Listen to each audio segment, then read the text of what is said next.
slaveplanet, alientv, nibiru-elenin, PeteWDHCo, web design hosting company. And the last name that I'm not going to bring up because it's just Pete. A lot like many individuals found out that they could do. This is an individual that found out that he could be an influencer. Before that was actually a thing. Back in 2008, this individual started setting up blogs and eventually full-blown websites. That just means it's a web domain you buy and then you just point it to your blog in most cases. And as much as that sounds like cheating, and it is, it works. Using free resources off the internet to make a website was and is the standard. Using PhotoBucket or Pinterest or Imgur to store your images. As long as you didn't have a lot of bandwidth, it was perfectly fine, and it would let you get a website up. Everybody who built a website did that. You run your images and you quote-unquote leech them off of GeoCities or whatever. You get the idea. And anti-leeching crap aside, you could just set up a website with a moderate number of pictures and then jazz it up with flash animations, which take up less space, or just use YouTube videos. I, at one time, setting up a web page, experimented with embedding videos and playlists to make it to where a website was more valuable to the person. Everybody who got into it did that. The individual we're talking about here, who called himself Pete, decided to do it for more legitimate things. Like, to be very blunt, putting up banners and doing graphics work. The individual in question, named Pete, was able to use Photoshop or some other variation of it. I use various photo editors on my computer, NeoPaint, PaintShop Pro, Microsoft Paint, whatever, just to make images. And you can do 3D things if you know how to draw. You don't have to use a 3D editor or an editor like Photoshop that can do 3D effects. You can just be good at art. This individual wasn't really particularly an artist, but he would do things that people were willing to pay him for. Legitimate business. This individual lived in the UK at one point and then moved to Spain. In 2008, began the rise of this individual becoming an influencer because there was more money in it, because YouTube would monetize videos. You get more views by lying to people or telling them a tall tale, depending on what you want to think of it as, than you do just reporting the news like everybody else. You differentiate yourself by saying something different, or at least taking a different tact. Or in the case of this individual, saying things that are completely untrue, because at least you're the only one saying it, and if you do it enough, with a little help from other influencers, you can have more influence. This is based on the old idea of web rings, where a group of people with similar interests would link to each other's websites to drive traffic in circles. But Pete had another idea. He would get together with what I used to call the dirty half dozen, but around half a dozen people. Keep it small and manageable. A group of people that were doing the same thing, and each one of them each week would take turns making a video or doing a blog post and then repost each other's work. The other people would be doing the work. You only had to do work 1/6 of the time or once a week, and take a day off on Sunday if you felt like it, and you could drive traffic to each other as long as you played nice. So in 2008, the earliest occurrences of this individual becoming an influencer started. I'll just get to the point here. All of this collapsed very early, the year 2022, or not, depending on how you look at it. 2008, a YouTube user channel was set up named Butterybum. This was obviously a personal page. He put up slideshows of girls in bikinis. That's very YouTube. 2011, began doing examples of hosting videos for web page embedding. This is no different than what I did, only I did it maybe a year earlier. He probably was doing it at the time, but those are the ones I could detect. Obviously, this individual is attempting to make his ability to make a website have, instead of GIFs, full video animations that you could click or view in page. I made a screensaver of a fish tank inside of a Macintosh by, instead of using an animated GIF of a fish tank, a live video feed, one of the first ones. It didn't get anywhere. I wasn't really being an influencer. I was just trying to see how to do these things. Getting rid of the interface and the buttons that you might be using, making it work to where it was transparent, and I didn't have to do the work of coding some flash animation with fish, because I didn't know how, because I still don't. And that was 2011 from 2008, example hosting videos on this butterybum channel.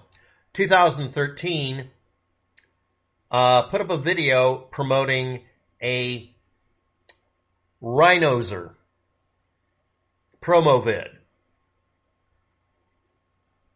The channel name changed to Pete Videoman, using the first name only, which is generic enough that it's not a violation of anyone's privacy here. The channel is YouTube user butterybum still. But if you type it in, it's also a long string of characters for the actual ID code for the channel, and also renamed and rebranded in 2016 as Pete Videoman. That's the last thing that was done on the website, or excuse me, on the YouTube channel for a long time. The promotional videos that were put up on 2013, the rhinozer is for a sex robot. A pair of them, both kinds, for remote activity over the internet. Let's continue. 2009, PeteWDHCo, that's Website Design Hosting Company for UK. The Web Design Hosting Co. website, 2018, renamed and such, went down for maintenance. New management. 2020, bad online reputation repair management rebranding. What? It went from being a website that tried to help you set up websites to down for new management, and then rebranded itself in 2020 to help you repair any damage to your reputation online. I'll get to what this person was doing in the background with what I call the dirty half dozen later, but it's a protection racket. You basically pay this person to fix your reputation on the internet after it was destroyed by totally not the same person, demanding $500 via email. Let's move on. 2010, porto-cristo-mallorca till 2022. This is one of the longer running ones. Sitemap XML says the last modification of the website was really 2012, but it shows 2022. By the way, exactly the same time and date stamps. It just has a 2 instead of a 1 for it being 2012. It's 2022. Odds are the website went dead 2 years after it was set up. This was a website named after the town the individual was living in Spain or associated with Spain, talking smack about locals. Coincidentally, again, offering online reputation management. Also, the page's only updates were bad-mouthing people in the area who were competitors. Let's move on. 2010, YouTube user Pete WDHCo, and then also MrPortocristo, and then 2019 ESi Earth Space Investigation. The YouTube channel was destroyed early 2022. That's technically activity on the page. Yeah. Dead in a doorknob. Why? Well, the channel had a habit of posting derogatory and nasty statements about people, trying to destroy their online reputation, and again, had rebranded itself, at least as far as the website's linked. By the way, go here to have your reputation repaired for a small fee of $500 or whatever. From being an influencer and promoter to being a denigrator and creator of problems that they would then fix for you. nibiru-elenin.co.uk 2011 lasted until the last post in 2021, September. Now that one is based on me really trying to find out whether that's real. It was actually 2019 that I can truly confirm was the last posting, but the website kept doing busy work till 2021. It was put in bot mode. That's how you make it to where the website doesn't look like it's dead. Someone was still paying to keep the website up. 2011, nibiru-elenin.com, last posting 2021, September. But again, 2018 was the last actual modified date for anything on the website because sitemap.xml was visible and has been archived. That's a text file that tells the site the last time the pages were updated. 2014, this individual started setting up at least 2 slander sites, probably more, threatened to put up more, bought the domain names named after anybody he wanted to trash, including people he got into business with as being online influencers in their little web ring or circle jerk or dirty half dozen. It was always around a half dozen, and that was maintained because that's a rule of thumb for doing web rings. It's the only reason I know it was around a half dozen. It ballooned up to 2 dozen at one point, but again, anybody that didn't toe the line was put on the shit list and then offered, hey, I'll clean up your reputation if you do what I tell you. This happened so often that at one point, a YouTube channel I'm not going to mention said, yeah, we got contacted by the guy who's been harassing you. Yeah, don't get involved with him. He will immediately rope you in and you'll be doing his bidding, which is exactly what happened. We found out later that the individual, Pete, had bought a bunch of domain names named after them to destroy their reputation and then put it up to destroy their reputation on websites.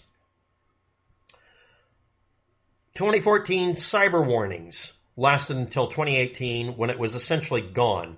Last code up on the site that's detectable was actually 2019. YouTuberats 2014 died in 2018 as well. The last site modification was May of that year. If you're not aware of it, I had this individual stymied to the point that all of these websites would have their domain name permissions given to me to destroy and keep dead. I was willing to pay the amount of money to keep the websites alive and blank for 10 years. That's how bad this got. And that's how bad it got when people wouldn't listen to me. And yes, I appreciate some people getting this person to quote-unquote stop, but he didn't. Why would you believe someone who said they would stop a dozen times and would take $500 each time and then just do it again? Why would you pay someone who is extorting money? 2014 YouTube user positive channel alientv turned into Greatest VIDS by 2016, and then 2020 was the last posting. 2015 slaveplanet website was last posted around 2021. And coincidentally, a lot like the remote sex toy thing, robot, the slaveplanet page had originally been a bondage and porn site from 2006.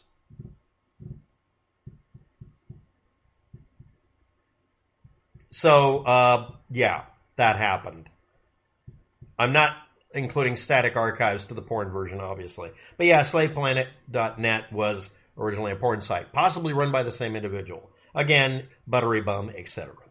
The sitemap XML has a listing on 2020, October really being the last posting. 2017, he set up a few defensive online reputation repair sites and then decided to claim to be a reputation repair page because by that point, the individual also started using his full name, Peter Kuske. It's all over YouTube. It's all over the internet. The individual found out that playlists are very hard to flag, and everybody outing this individual for this sort of crap got tired of this and stopped playing ball and stopped saying, no, I'll believe you. No, take the sites down and knock this off and go away. Stop doing this. Go back to making icons for YouTube channels or content. 2017, Pete Kuske UK went up, etc. Kuske Tyres. He set up many defensive online sites again and playlists in 2018. After that point was the last post on any of the pages.